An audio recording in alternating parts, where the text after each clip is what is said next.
शुभं करोति कल्याणम् आरोग्यं धनसम्पदा शत्रुबुद्धिविनाशाय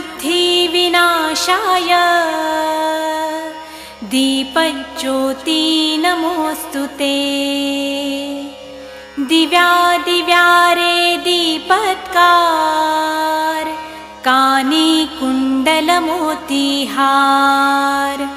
दिव्याला पाहून नमस्कार तिळाचे तेल कापसाची वात दिवा तेवे देवा पाशी उजेड पडे विष्णू पाशी माझा नमस्कार सर्व देव देवतां पाशी